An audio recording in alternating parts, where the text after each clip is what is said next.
संसद का बजट सत्र आज से होगा शुरू। वित्त मंत्री निर्मला सीतारमण आज आर्थिक सर्वेक्षण पेश करेंगी और 1 फरवरी को आम बजट होगा पेश। राष्ट्रपति रामनाथ कोविंद के अभिभाषण से बजट सत्र की होगी शुरुआत और उसके बाद वित्त मंत्री निर्मला सीतारमण लोकसभा और दोपहर 2:30 बजे राज्यसभा में आर्थिक सर्वेक्षण करेंगी पेश। बजट सत्र से पहले आज सुबह 10 बजे पीएम मोदी संसद परिसर में मीडिया को संबोधित करेंगे। कामकाज को लेकर शाम में सांसदों के साथ राज्यसभा के सभापति एम वेंकैया नायडू और संसदीय कार्य मंत्री प्रहलाद जोशी की वर्चुअल बैठक। कोरोना की वजह से बजट सत्र में सदन की कार्यवाही का समय बदल दिया गया है। राज्यसभा सुबह 10 बजे से 3 बजे तक, लोकसभा शाम 4 बजे से रात 9 बजे तक चलेगी। बजट सत्र के हंगामेदार रहने के हैं आसार। पेगासस, एयर इंडिया और चीन सीमा विवाद पर सरकार को घेरने की तैयारी में विपक्ष। कांग्रेस नेता अधीर रंजन चौधरी ने लोकसभा अध्यक्ष को चिट्ठी लिखी। पेगासस मुद्दे को लेकर सूचना प्रौद्योगिकी मंत्री के खिलाफ विशेषाधिकार हनन प्रस्ताव लाने की मांग की। लोकसभा स्पीकर ओम बिरला ने उपराष्ट्रपति एम वेंकैया नायडू से मुलाकात की। बजट सत्र की तैयारियों पर की चर्चा। प्रधानमंत्री मोदी आज दोपहर पश्चिमी यूपी के 5 जिलों के मतदाताओं को संबोधित करेंगे। वर्चुअल ये संबोधन होगा। पूरे उत्तर प्रदेश में 98 जगहों पर बड़ी स्क्रीन लगाई गई है। लखनऊ में भी है बड़ी तैयारी। यूपी के सीएम योगी आदित्यनाथ का आज आगरा में घर घर प्रचार, मतदाताओं को करेंगे संबोधित। समाजवादी पार्टी के अध्यक्ष अखिलेश यादव आज दोपहर 1 बजे मैनपुरी के करहल सीट से भरेंगे पर्चा। पहली बार विधानसभा चुनाव लड़ रहे हैं अखिलेश। पंजाब के सीएम चरणजीत सिंह चन्नी आज भदौड़ से नामांकन करेंगे दाखिल। पूर्व सीएम कैप्टन अमरिंदर सिंह पटियाला से भरेंगे पर्चा। पीएम मोदी आज राष्ट्रीय महिला आयोग के 30वें स्थापना दिवस पर शाम 5 बजे महिलाओं को करेंगे संबोधित। शिक्षक और छात्राएं भी ऑनलाइन जुड़ेंगी। संयुक्त किसान मोर्चा आज विश्वासघात दिवस मनाएगा। हर जिले में डीएम ऑफिस के बाहर प्रदर्शन करेंगे किसान। अकाली दल के नेता बिक्रम मजीठिया की याचिका पर आज सुप्रीम कोर्ट में सुनवाई। ड्रग्स केस में गिरफ्तारी पर रोक की मांग को लेकर मजीठिया ने दाखिल की है अर्जी। Film Y I killed Gandhi की रिलीज रोकने की मांग पर आज सुप्रीम कोर्ट में सुनवाई। क्या कोर्ट लगाएगा रोक? बीजेपी अध्यक्ष जेपी नड्डा ने फिरोजाबाद के शिकोहाबाद में घर घर जाकर किया प्रचार। एसपी का गढ़ माना जाता है शिकोहाबाद का इलाका।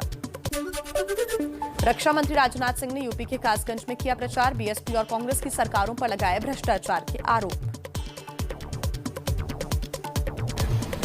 सब पर कभी न कभी भ्रष्टाचार का आरोप लगा है, पर योगी आदित्यनाथ की सरकार हो, कोई मां का लाल उंगली उठाकर नहीं कह सकता है कि उनके दामन पर कोई भ्रष्टाचार की दाग लगी हुई है। हापुड़ में योगी ने मुजफ्फरनगर दंगों की दिलाई याद। एसपी पर साधा निशाना, बोले अखिलेश देते थे दंगाइयों को संरक्षण। एक गर्मी जो अभी किराना में और मुजफ्फरनगर में कुछ जगह दिखाई दे रही है ना, ये सब शांत हो जाएगी इसके बाद। प्रचार के लिए बुलंदशहर के खुर्जा पहुंचे सीएम योगी। राहुल, प्रियंका और पिछली सरकारों पर बोला जोरदार हमला। कांग्रेस हो, सपा हो, बसपा हो, तीनों एकजुट हैं कब? जब गरीब के हक पर डकैती डालनी हो। जब तीनों में कोई दुराव नहीं होता, तीनों मिलकर के एक साथ इस कार्य को करने में महारत हासिल है। एबीपी न्यूज पर समाजवादी पार्टी के अध्यक्ष अखिलेश यादव का योगी सरकार पर हमला, बोले योगी सरकार ने कोई काम नहीं किया।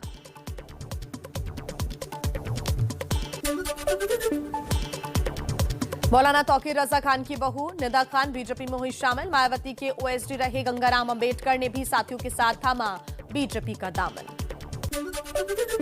बीएसपी ने यूपी के लिए 8 और उम्मीदवारों का ऐलान किया। पीलीभीत, सीतापुर, हरदोई और उन्नाव के प्रत्याशी घोषित किए।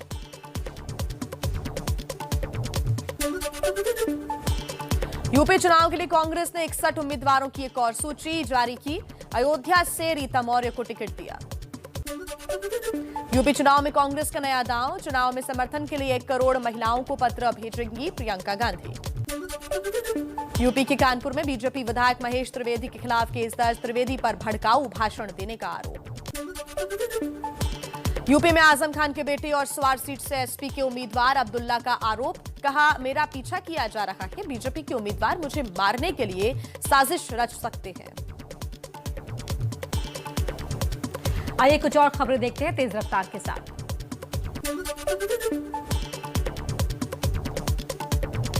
एबीपी न्यूज की खबर पर मोहर, पंजाब के सीएम चन्नी 2 सीटों से लड़ेंगे चुनाव, कल चमकौर साहिब सीट से भरेंगे पर्चा। चन्नी के भदौर से चुनाव लड़ने पर सुखबीर सिंह बादल ने कहा, चन्नी चमकौर साहिब से डर गए हैं, रेत माइनिंग को लेकर लोग गुस्से में हैं, इसलिए भदौड़ आए हैं।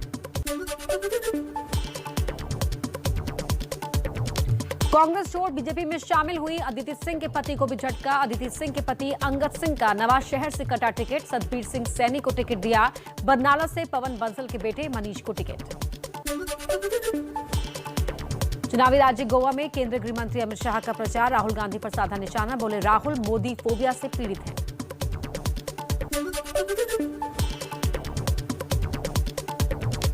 राहुल गांधी के हिंदुत्ववादी वाले बयान पर सियासी बवाल, बीजेपी ने कहा उन्हें हिंदुओं के खिलाफ बोलने में आता है आनंद, राहुल ने कहा था एक हिंदुत्ववादी ने की थी बापू की हत्या। एआईएमआईएम प्रमुख असदुद्दीन ओवैसी का ट्वीट, लिखा गांधी जी मुस्लिम परस्त थे इसलिए गोडसे ने हत्या की, गोडसे के वंशज जब भारत से बाहर जाते हैं तो गांधी के कसीदे पढ़ने पर मजबूर हो जाते हैं।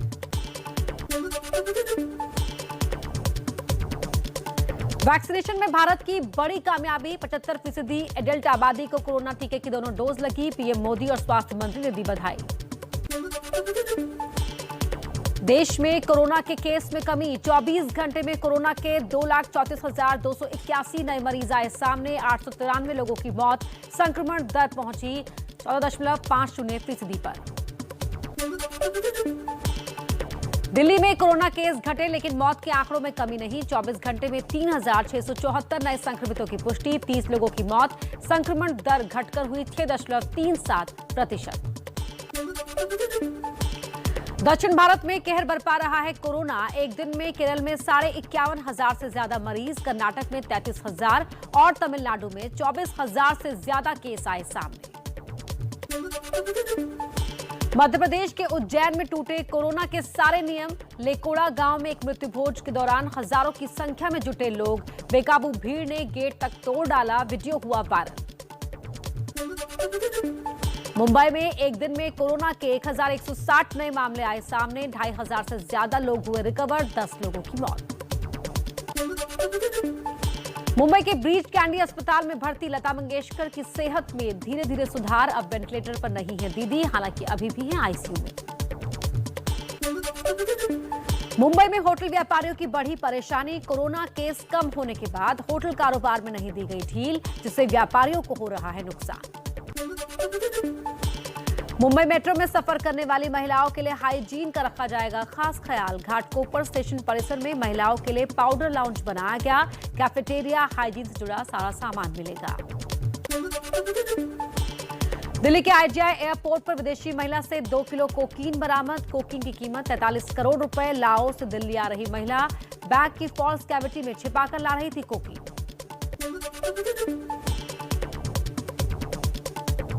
रायबरेली में शराब कांड को लेकर पुलिस की बड़ी कार्रवाई, जिस ठेके से खरीदी गई थी जहरीली शराब, उस ठेके को जमींदोज किया गया।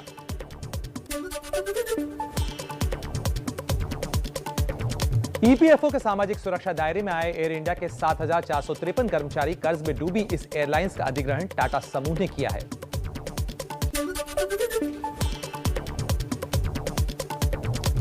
बीते सप्ताह विदेशी बाजारों में आई तेजी, तिलहन और तेल की कीमतों में सुधार हुआ है। दूसरी ओर सरसों तेल, तिलहन और सोयाबीन दाना लूज की कीमतों में भी गिरावट आई है।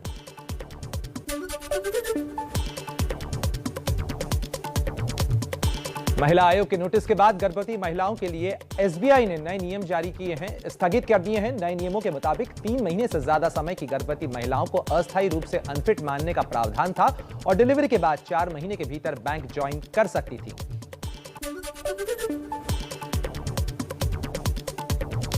दफ्तर नहीं लौटना चाहते 82% कर्मचारी, लोगों को पसंद आ रहा है work from home. Tech talent outlook का सर्वे।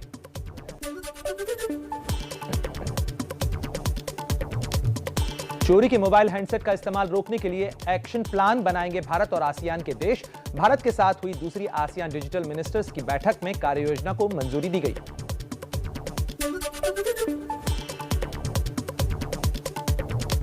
राफेल नाडाल ने रूस के दानिल मेदवेदेव को हराकर ऑस्ट्रेलियाई ओपन टेनिस का खिताब जीता। पहले 2 सेट हराकर भी नाडाल ने शानदार वापसी कर खिताब पर कब्जा किया।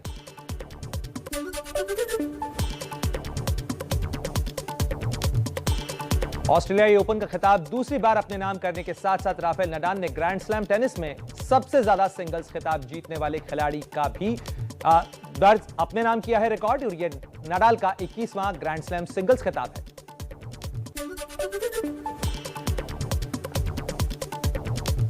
प्रो कबड्डी लीग के मुकाबलों में पिंक पैंथर्स और तमिल थलाइवस की टीम ने जीत दर्ज की है। फिलहाल अंक तालिका में दिल्ली टॉप पर है। दूसरे और तीसरे नंबर पर बेंगलुरु और पटना की टीमें हैं।